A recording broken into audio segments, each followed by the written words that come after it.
नमस्कार, फिर पैसा बोलता है, मैं आपका स्वागत है, मैं आनंद श्रीनिवासन। मार्केट में क्या हुआ?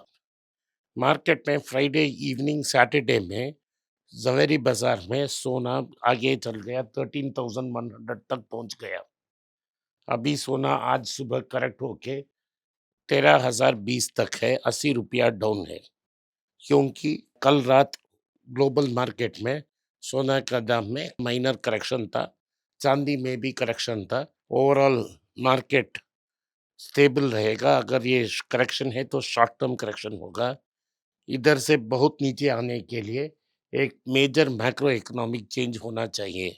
अभी तक कोई मैक्रो इकोनॉमिक चेंज मुझे दिख नहीं रहा, क्योंकि वेस्टर्न यूरोप और जापान में हॉलिडे सीजन है। 5 जनवरी ही मार्केट खुलेगी। इक्विटी मार्केट में भी जो मूवमेंट आप देख रहे हैं, ये ऑर्डिनरी मूवमेंट है। इसे हम सीरियसली नहीं ले सकते, क्योंकि इंटरनेशनल मार्केट में एफआईआईज गेम नहीं खेल रहे होंगे, तो ये सीरियस प्ले नहीं है। तो इसे आप छोड़ दें। 4 या 5 को ही मार्केट्स ओपन होगा, तभी हम बता सकते हैं क्या हो रहा है। रुपया का दाम 79 रुपया 80 पैसा में है। आरबीआई लगातार इसको डिफेंड कर रही है। तो ये रहा न्यूज़। 24 कैरेट 14,200 पार हो गया है, वही है। 3 दिन से ये 14,000 के ऊपर है। और 22 कैरेट गोल्ड 2 दिन से 13,000 के ऊपर है। अगर ये लेवल वो डिफेंड कर पाती है, तो ये स्लोली एक प्लेटफॉर्म हो जाएगा। अगर ये 10-15 दिन 13,000 14,000 के ऊपर रहे तो लगता, जैसे मैंने कहा, नया साल जीएसटी लेके लगभग 15,000 तक 24 कैरेट गोल्ड हो जाएगा। तो आप अपना सोना को रखिए और एक दो नाम के सोना कंसिडर करते रहें, क्योंकि सोने का दाम और ऊपर जाने का बहुत अच्छे संकेत है। क्योंकि अमेरिका की डॉलर को रूस और चाइना बेच रहे हैं। रूस कोई मूड में नहीं है एक अमेरिकन ब्रोकर सेटलमेंट के लिए यूक्रेन में। तो लगता है अगले साल भी यूक्रेन के साथ युद्ध कंटिन्यू होगा। तो अमेरिका में क्या होगा, जून में कौन यूएस फेड का चेयरमैन बनेगा, ये सब के निर्भर है गोल्ड का दाम क्या हो रहा है। तो हमें पेशेंटली वेट करना चाहिए, ना कि हम जल्दीबाजी में कुछ गलती कर बैठे। तो पैसा इंडिया से बाहर जा रही है।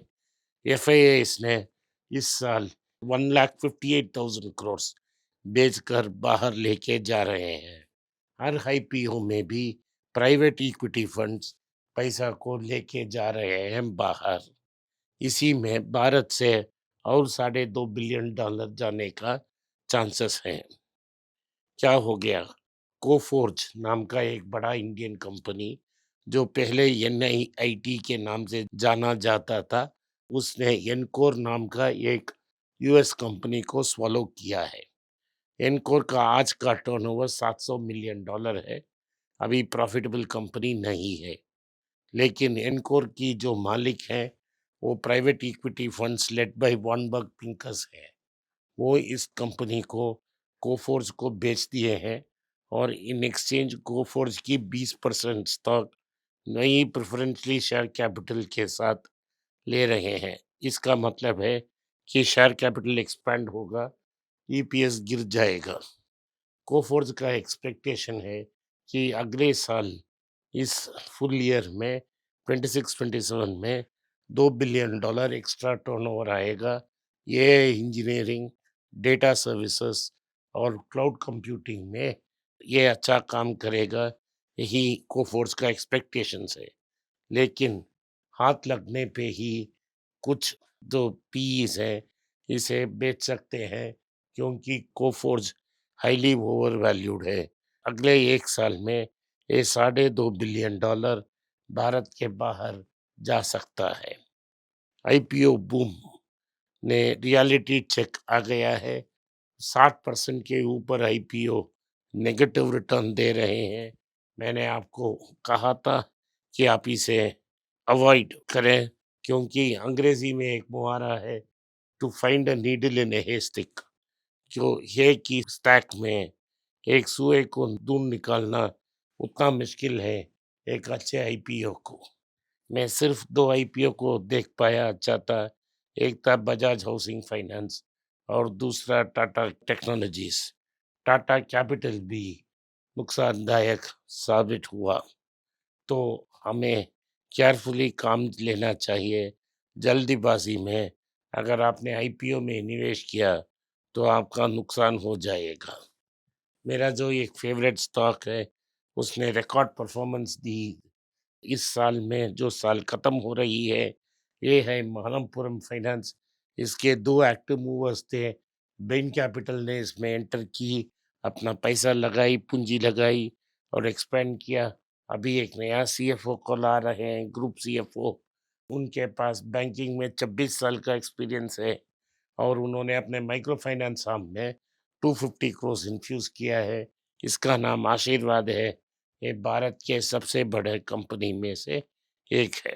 तो मनप्पुरम और अच्छा करेगा, क्योंकि गोल्ड का दाम बढ़ रहा है।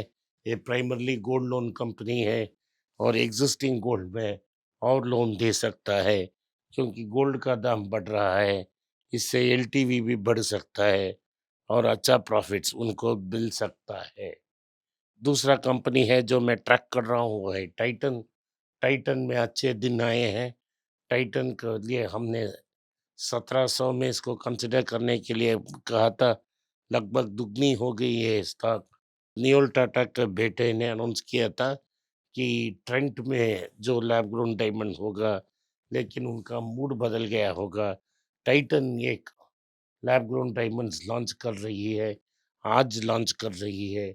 नेविल टाटा ने कहा था 10,000 में वो एंगेजमेंट रिंग देंगे। क्या टाइटन 10,000 में एंगेजमेंट रिंग लॉन्च करेगा या वो वेट करेगा ट्रेंड के लिए? तो ये रहा टाइटन के बारे में न्यूज़। और टाटा स्टील को 890 करोड़ का एक टैक्स नोटिस मिला है। ये जीएसटी टैक्स है। इससे अनेक बड़े कंपनियों को ये नोटिस मिला, सबको ये नोटिस मिल रहा है। नोटिस को हैंडल कर लेंगे, इसमें कोई न्यूज़ नहीं है। फिर भी प्राइस को अफेक्ट कर सकता है, प्राइस सेंसिटिव इंफॉर्मेशन है, तो कंपनी ने डिक्लेयर कर दी। तो ये रहा न्यूज़। सन फार्मा ने कहा कि ओबेसिटी ड्रग्स अच्छा करेंगे और वो इसमें एंटर करेंगे। ये ओवर क्राउडेड फील्ड है। सिप्ला इसमें एंटर कर चुकी है। नैटको और डॉक्टर रेड्डी वेट कर रहे हैं। ज़ाइडस भी वेट कर रही है और सन फार्मा भी इसको एंटर कर रही है। ये ओवर क्राउडेड फील्ड हो जाएगा। ऑटो सेक्टर का 2025 बहुत अच्छा रहा, क्योंकि उनकी जीएसटी कट के कारण उनकी वैल्यू थी, वो बढ़ती जा रही थी, सेल्स भी नंबर्स एंड वैल्यूज़ में। अक्टूबर 17th या 18th एक दिन में, धनतेरस के दिन 1 लाख व्हीकल्स एक ही दिन में बेचा गया। ये भारत के लिए एक नया रिकॉर्ड है। अभी देखना है कि कितना पेंट अप डिमांड था, कितना रियल डिमांड है। जब मार्केट नॉर्मलाइज़ होगी, हमको पता लग सकते हैं। राइट्स इश्यूज़ में बहुत बढ़ावा हो गया है। एक 28 ईयर हाई है। इसमें का मतलब है लगभग आपको नरसिम्हा राव की टाइम के पास जाना पड़ेगा, इतना राइट्स इश्यूज़ देखने के लिए। क्योंकि क्यूआईपी जो प्रेफ़रेंशियल इन्वेस्टर हैं, वो नहीं आ रहे हैं मार्केट को और प्राइवेट इक्विटी भी नहीं मिल रहा है। इसका भी आपको ध्यान में रखना चाहिए। बाटा हमारे दिन में एम्बेसडर शूज़ बनाता था, स्कूल यूज़ शूज़ बनाता था और हवाई स्लीपर्स भी बनाता था, लेदर स्लीपर्स बनाती थी। लेकिन बॉटम में वैक्यूम नाम जैसे ब्रांड्स आ गए हैं। प्राइड नाम का एक ब्रांड भी आ गया, उसे वो बॉटम लाइन में स्क्वीज़ कर रहे हैं, लोअर एंड में। हायर एंड में एडिडास, पूमा, नाइकी जैसे कंपनियां इसे डोमिनेट कर रही हैं। और ये भी है कि जो लेदर शू एक्सपोर्टर्स हैं, वो अपने खुद की शोरूम्स बिस्पोक शूज़ बनाने की कोशिश कर रहे हैं। सो इन सारे कॉम्पिटिटिव प्रेशर्स के कारण बाटा का अच्छा दिन नहीं आया और शेयर 60% गिर गया है। अभी भी बाटा बहुत एक्सपेंसिव है। इसे कंसिडर मत कीजिए। जैसा ट्रेंड गिरा वैसा ही बैटा भी गिर गया है। आज के लिए इतना ही। आपने इस पॉडकास्ट को सुना इसके लिए मैं आपका आभारी हूँ। हो सके तो वीडियो को लाइक कीजिए, चैनल को सब्सक्राइब कीजिए और बेल नोटिफिकेशन दबाएं। इस वीडियो को अपने दोस्त और रिश्तेदार के पास भेजें और उन्हें देखने की आग्रह करें। नमस्कार, धन्यवाद, जय हिंद। नीचे एक ईमेल स्क्रॉल हो रहा है, इसका ईमेल एड्रेस है paisa.bolta hai.np@gmail.com। अगर आप मुझसे संपर्क करना चाहते हैं तो इस ईमेल में मेल भेजें, मेरी टीम आपसे बात करेगी। फिर से बता रहा हूँ मैं, paisa.bolta hai.np@gmail.com। इसमें आप मेल भेज सकते हो, मेरा टीम आपसे संपर्क करेगा।